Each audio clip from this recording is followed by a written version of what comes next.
The Cat in the Hat is Satan. That is a wild ass title, but yeah, lock in. Alright, The Cat in the Hat. Look! A cat! In a hat! You will note, I am neat. No, not that one. This one. A monster? Where? That could have done better. Yo, this movie was low-key fucking insane. This is one of those movies that, like, scared me, like, made me unsettled. Like, I already talked about this in the Willy Wonka video. If you haven't seen it, go check it out. Is Willy Wonka a murderer? Who knows? But yeah, I talked about how Johnny Depp's Willy Wonka, The Grinch, and The Cat in the Hat, when I was younger, scared the living shit out of me. Like, those things were fucking, like, actually horrific to me. Like, it was insane. Like, they're so, like, uncanny and unsettling to me. But yeah, I feel like I did watch a whole video on this movie and how it was made. And, like, Mike Myers, the dude that made this movie, which he's so fucking good in Austin Powers. Like, I loved that shit when I was younger. But pretty much, he didn't want to do this movie. He had to do this movie. He was on SNL, the Saturday Night Live show, and he had a skit, like a character that he played. It was like a fashion dude, and he's like, it's like, I think he was like gay or whatever. And pretty much, he was working on a movie to do for Universal Studio or some company like that. And pretty much he made the entire script. They're about to shoot the film. They spent so much money advertising it, doing all this. And at the last second, he was like, yeah, the script kind of sucks. Like, I kind of messed up on it. I don't want to do the movie anymore. And so then they sued him. And so I think they did a settlement where he had to do like 2 movies for them. Because he fucked up with that movie, so he had to make 2 movies for them, I'm pretty sure. So yeah, it was something along the lines of that. So he pretty much had to do this movie, or else he was basically gonna get sued fucking horribly. So yeah, I mean, the original person that was supposed to play the Cat in the Hat, I'm pretty sure was Tim Allen, the dude that does the voice of Buzz Lightyear and played Santa Claus and shit. I don't know how that would have gone. I feel like that would have been even more horrifying, but I mean. We all know the story. 2 kids stuck in their house on a rainy day with nothing to do. A giant cat appears, brightening up their day with some mischief and fun, while at the same time implying the importance of balancing fun with rule and order. Okay, but what if I told you the cat is actually just a metaphor for Satan, and throughout the film he mocks each of the 10 commandments, and Whoa.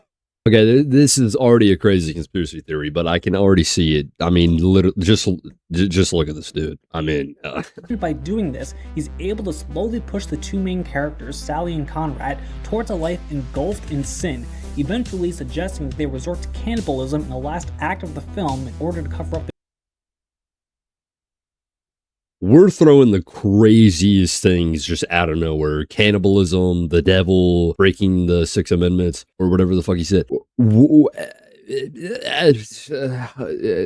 How, I don't know, understand how in 17 minutes you're going to prove how all of this somehow makes sense. But I mean, I guess. misbehavior, thus solidifying that they are doomed to rot in hell for all eternity. You're not just wrong, you're stupid. Now wait just a minute! Okay, let me explain in a little more detail. First by pointing out the religious undertones, then going through each of the 10 commandments and how the cat mocks them, and finally how Sally and Conrad eventually murder and then eat their next door neighbor, Larry.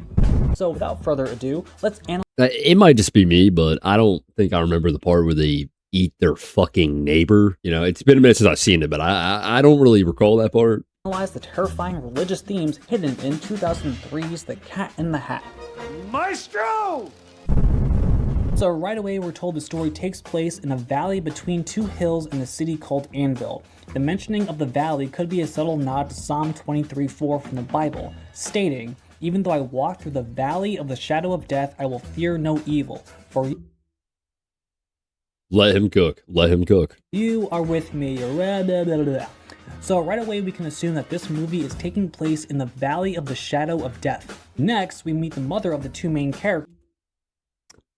What? This is the thing about, like, conspiracy theories and people that, like, come up with them. They'll just, like, it's certain things that somewhat have similar words or somewhat connect in the sense that they both have a similar word or a similar time. They just, like, connected the dots. Like, it somehow all makes sense. It just doesn't. Like, we're just connecting the most randomest shit that's somehow kind of a coincidence, and then just making it elaborately seem like it's not a coincidence. This is a secret meaning of the Cats in the Hats movie. He's the devil. He's converting them to cannibalism. Like what the fuck? She's nameless in the original 1957 book, but in the film, her name is Joan. Why Joan? Well, further research shows that Joan originates from the Hebrew meaning a gift from God. Next, we meet Joan's boss, Hank Humberflube, an authoritative figure who is also a hardcore germaphobe, and although not deliberately, You're fired! I'm sorry. Stated, his constant efforts into keeping his hands clean could be symbolic for prayer, collapsing his hands, remaining clean, ridding himself of sin. Hank approaches Joan to deliver some Maybe he just doesn't like germs, expository dialogue. Long story short, Joan must host an employee dinner party at her home later this evening. However, if her house is even the slightest bit dirty, she'll be sorry about that. Anyway, so this is an issue because Joan's son Conrad is a filthy fucking slob, unlike her daughter Sally, who is neat and orderly. So Joan throwing shade. It's gonna call me off guard. Comes home to find Conrad has destroyed the kitchen like the little shit he is, and Sally gets her ego fed when she hears that Conrad will be punished. So we're only about 5 minutes into the film and we can already see that Joan sucks at being a parent. Then Alec Baldwin shows up as Larry, the surface level antagonist. He wastes no time trying to convince Joan to send Conrad to military school so he can eventually— Speaking of military school, by the time this video comes out, there will be a video about how I got into military school and how I got kicked out of military school. Link in description. But yeah, it was rough. It was really bad. It sucked. I was only there for 2 weeks. I was supposed to be there for like literally half a year, so I kind of dodged a bullet. So anyways, eventually marry Joan, and the two of them can be shitty parents together. And speaking of being shitty parents, Joan ditches her kids and goes back to work, leaving the children home with her narcoleptic babysitter, Mrs. Kwan. Now, as the story goes, the kids get stuck inside the house on a rainy day with nothing to do. They hear a noise upstairs and upon further investigation are introduced to— Cat in the Hat. There's no doubt about that. And the super fantastic evil. Steering away from the playful and welcoming appearance from the book, like, what went through their mind when they were like, let's make a Cat in the Hat? And they made it look like actually horrific. I'm pretty sure they were going for like a more like, we want to make it like a realistic cat. You know what I mean? We want to make it kind of look like a realistic cat, but at the same time, like, I don't know. It looks literally nothing like what you see in you know what I mean? It looks nothing like this whatsoever besides the hat and, the bow tie. I feel like it's just the face. They made the face like very big, like an actual cat face. So I feel like it kind of messed it up. And it's also just the eyes, and also just the fact that it just simply very clearly just looks like a middle-aged man in a fucking cat, like full-sized like costume and stuff. This cat is a large 6-foot-tall creature that has many features of a cat, but also an uncanny valley human-like appearance. He teleports around the house. It's also the eyebrows. I feel like the tiny little nose and the eyebrows compared to the mouth. It's just horrible. Frightening the children with his freakish nature. This brings us to our first commandment. I am thy Lord. The cat invades the children's privacy and insists he becomes their lord. This makes an apparent connection to the 1926 film Faust, having the cat's introduction very similar to the introduction of Mephistopheles, both characters being summoned from hell and having them appear in places the main characters run off to. Hear me out here. You're on fucking crack. What the fuck are you talking about?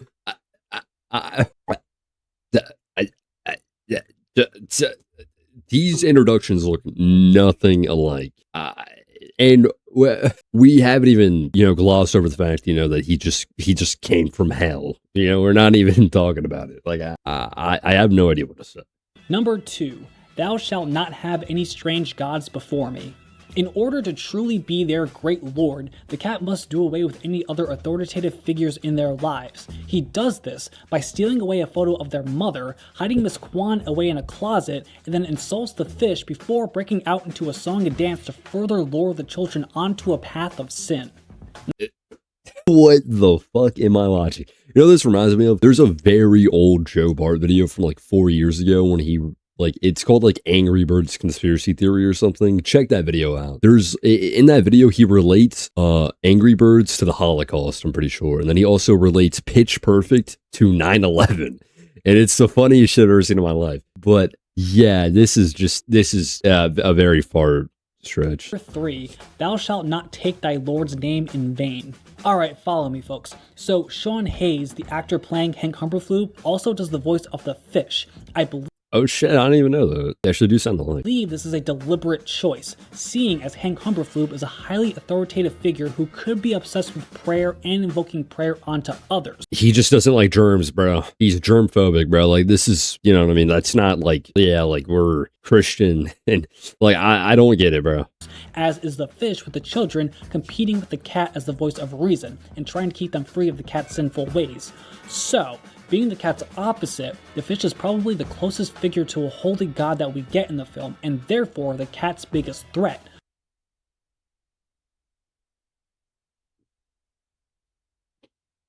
So the fish is Jesus, the cat is Satan, and I think I'm high on fucking bath salts after watching this. What the fuck is going on? I have nothing to say. So, if the fish is considered to be a god figure, the cat would want to make a mockery of him, and he does this by claiming the fish drinks where he pees and later refers to him as Shamu, a reference to a popular killer whale at the time. I love Okay, maybe, you know, if he like made the reference, you know what I mean? Maybe this is like, okay. the shadow was right. I really should be going. Also, a reoccurring theme of taking the Lord's name in vain is also shown with the character Larry. In times of Yo, Larry, bro, this dude was trying to get rid of these kids fast as shit. He really wanted that pub, bro. Like, panic, he'll often say Judas Priest, which is just a clean alternative to saying Jesus Christ. Judas Priest.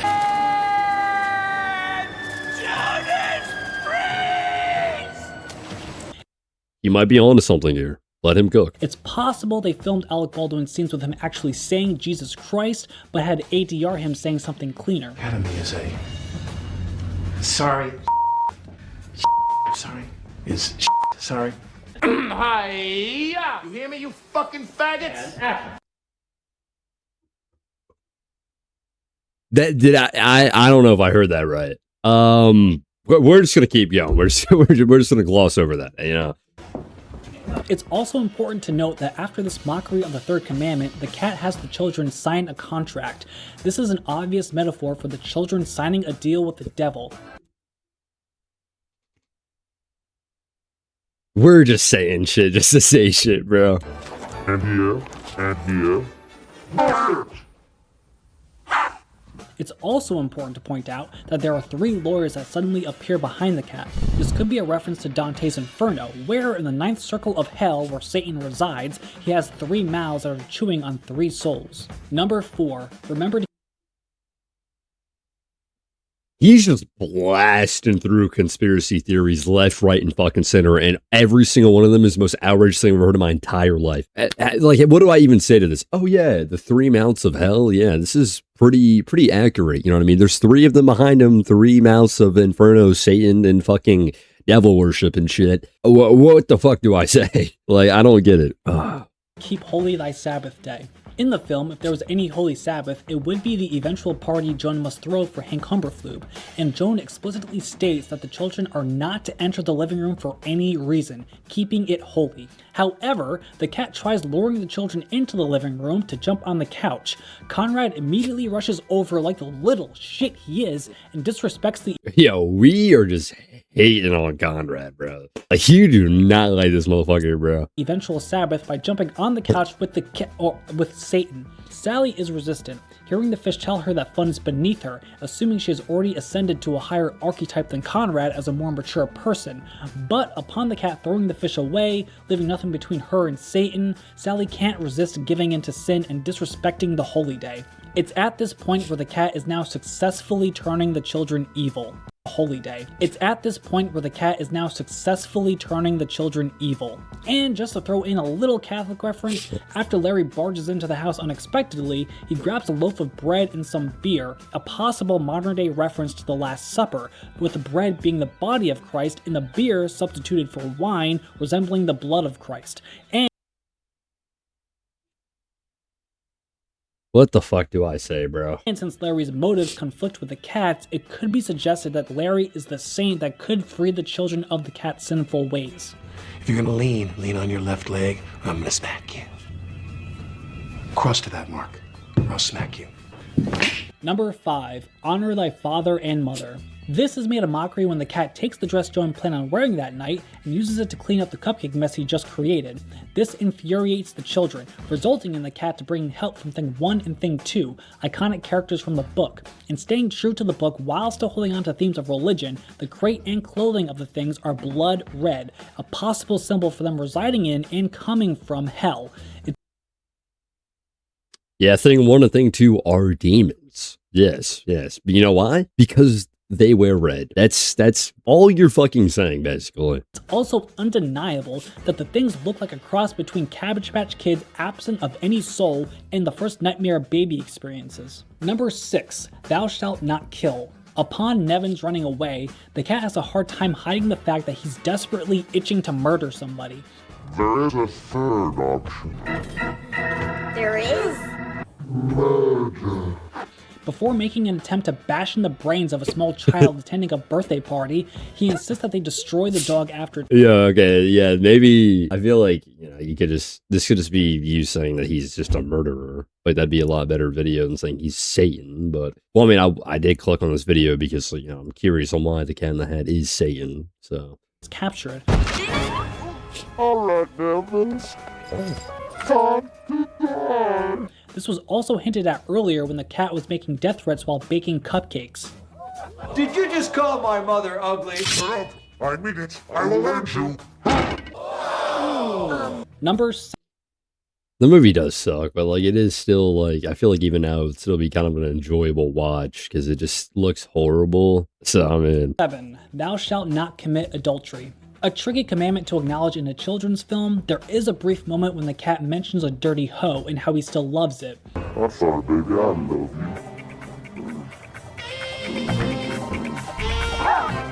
The hoe reference could just be a general reference to adultery, but in the previous scene when Larry gets his TV repossessed, you can clearly see a wedding ring on his finger.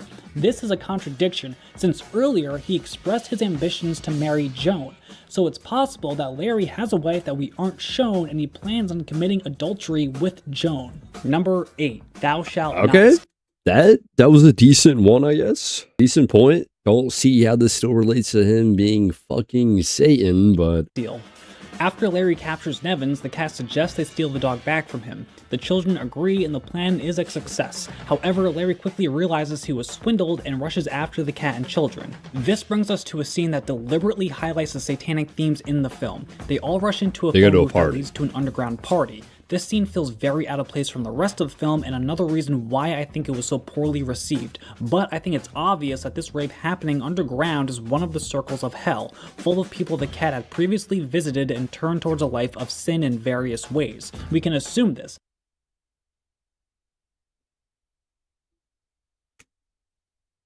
Yeah, bro. I got a conspiracy theory. I'm fucking black. And you want to know why I'm black? Because I'm drinking this water and this water relates to cultures. So I'm black. Yeah, that's my conspiracy theory. I'm black. He's Satan because he a cat and the cats are Satan. I'm Indian. That's racist. I'm canceling you. Go fuck yourself. Since it's clearly underground and most people are wearing a hat similar to the cat, implying they worship him. He is their lord, and the children will soon learn to.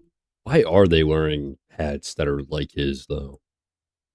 Is that ever acknowledged in the film? Like, I know that's a whole plot point that his hat is what gives him his powers and that he accidentally switches his hat up with somebody else's, so he has to go find it. I feel like they just did that just to have something to nerf him for a little bit of the film, but why are they all have the same fucking hat? Worship the cat as their satanic lord as well. Number 9. Thou shalt not bear witness against thy neighbor. In short, this states you shouldn't lie to another person, and after leaving the party, or circle of hell, the cat claims he took the wrong hat, leaving him without any supernatural powers to help bring the children home. This is later revealed to be a total fucking lie, and I believe the cat did this in order to see if the children would voluntarily choose to commit sin to get what they want, which they did. They called for Satan's little helpers to bring them home quickly. They show up in Larry's stolen car, another example of the 8th commandment, and rush to make it home in time before Larry and Joan get there to see the mess they created. Again, this shows that the children are no longer conflicted by the cat's actions and are now voluntarily choosing to commit sin. Anything to slow down my mom. Make it slow down mom.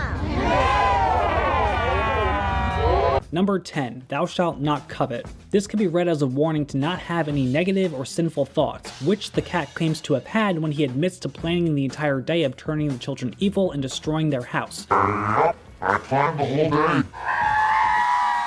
The children are furious with the cat and tell him to leave, showing his plan has backfired. Now, the rest of the movie can be viewed in two ways. The more popular view is that the children learn from their mistakes on taking fun too far and must own up to their misbehavior. But admitting to each other their mistakes is enough of an arc for the cat to help them clean up the house, making it presentable for the upcoming party that eventually does go perfectly for Joan. Yeah, that's the film. That's the ending. That's, you learn to, they basically learn to actually be siblings and, not hate each other and learn that, God, I already forgot.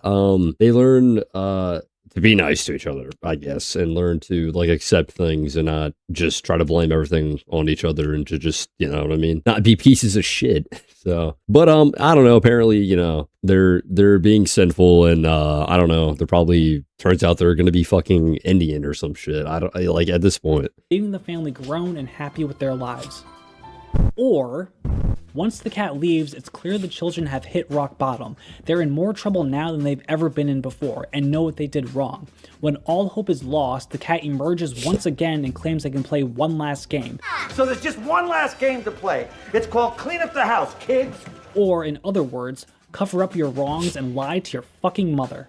The children accept this with glee and the house gets cleaned up by all four of them. The party goes smoothly, Sally and Conrad are never punished for their misbehavior, and no one suspects anything about the cat and his shenanigans earlier that day. Or in other words, the greatest trick the devil ever pulled was convincing the world he didn't exist. And to further solidify that Sally and Conrad have turned to a life of sin, there are subtle clues that suggest Sally and Conrad kill Larry off screen and resort to cannibalism by turning him into Okay. Everything else you've said hasn't even been fucking close, but I'm very curious on how, this is gonna make sense. Cupcakes that are served at the party. There's 3 hints at this. First, earlier in the film, a caterer by the name of Kate is introduced very Yo, shout out to this dude, bro. He played I think he played the Ice Cream Man. Yeah, bro, I remember this dude, bro. briefly and then disappears from the film entirely. This man named Kate could actually be Satan in disguise,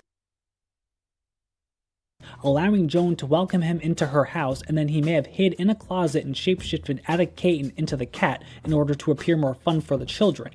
The shapeshifting makes sense because of how stiff the cat seems to move throughout the film. He moves stiff, so he's a shapeshifter. Yeah, bro.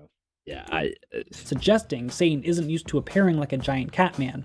Also, the name Kate could just be the cat misspelling his name with a K instead of a C, similar to the misspelling of the Cupcakeinator. Which brings us now, this actually might be something, I don't know. to our second hint at cannibalism. The amazing Cupcakeinator. I'm so excited! It's repeated multiple times in one scene that this device can make cupcakes out of absolutely anything, and let's not forget the cat having a murderous temper in that same scene. Wait a minute, did you say anything? Anything! Anything? Yes, anything! Anything? Anything! Anything? I'll get you, and it'll look like a bloody accident. Anything now! Thirsty for the delicious taste of flesh in the form of cute little purple cupcakes. And as mentioned earlier, Conrad, the little shit, had destroyed the kitchen using a bunch of food to protect himself while sliding down the stairs. So with no food in the house, a party taking place that determines Joan's employment, and Sally and Conrad all cleaned up the time to spare thanks to the cat, it's not too far-fetched to believe that Sally and Conrad went next door to Larry's house, possibly with the axe we saw earlier, then proceeded to chop him up into little pieces. And You know, for a second, I was like, maybe the cat did kill him and make him in the cupcakes. 'Cause it does seem like they were really hinting at it, you know what I mean? And, you know, he got turned purple at the end of the film and then the cupcakes were purple. But I feel like now, you know, it's saying the kids chopped his body up because he saw an axe in one scene and then, you know, the kids just exist. Yeah. Now you lost me. You actually just completely lost me. Since he was already covered in purple goo, easily slip his dismembered limbs into the cupcake-nator and serve them to the entire party. There's even a deleted scene where Sally seems to get revenge on Denise, a girl who earlier didn't invite Sally to her birthday party, by serving her the cupcakes that hold Larry's remains inside. Thanks for the cupcakes, Sally. I made them just for you guys. But back to the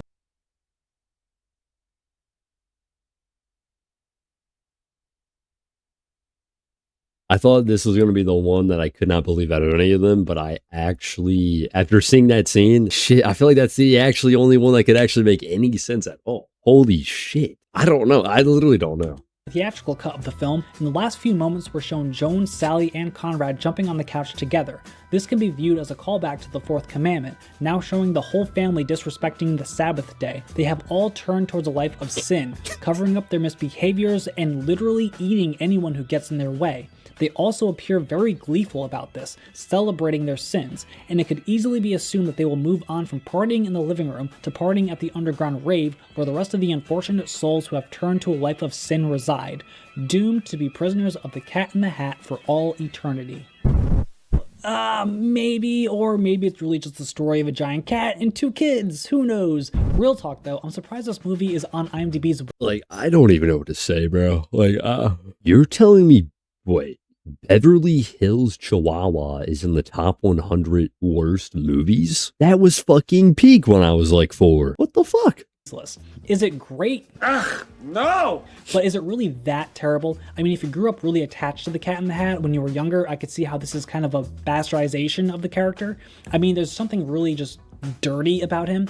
And Dr. Seuss's widow was so mortified with this film that she... Oh yeah, his widow like hated this film so bad that she like made it to where nobody could ever make a live action like adaptation of any Dr. Seuss film ever again. Like they made The Grinch. The Grinch was successful, but somewhat a little bit like people were like, oh, this is kind of, but it was still successful nonetheless. And then they made this one a couple years later, and it did so bad, it was so horrible that she made it to where nobody could ever make a live adaptation of a Dr. Seuss film ever again. Which is why you only see animated ones now, which I don't blame her because this is just god awful. Rejected a sequel and decided to never allow any more live adaptations of her late husband's work, which is why all the preceding films based on Dr. Seuss's books have been digitally animated.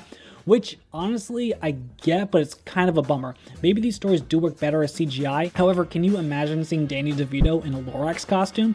Oh, baby, so hot. But what I'm trying to say is the production design of this movie isn't that bad. Compared to almost all kids movies that come out today, it's rare that we get something that isn't mostly shot in front of a green screen. Yeah, I mean, it was impressive, but at the same time, like, it's just so uncanny and just kind of like creepy when you really look at it.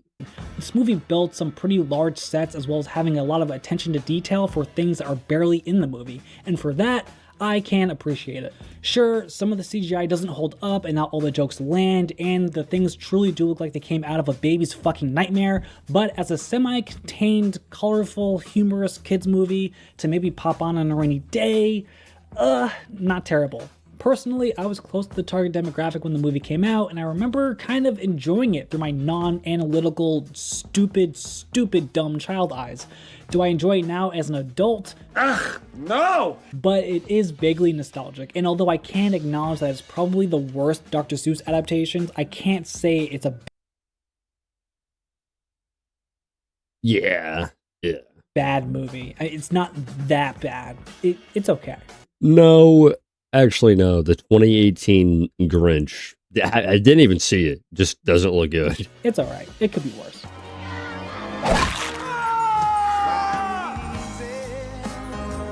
Oh, maybe it is pretty fucking bad. Jesus. Alright, that's it. Okay, love you, bye.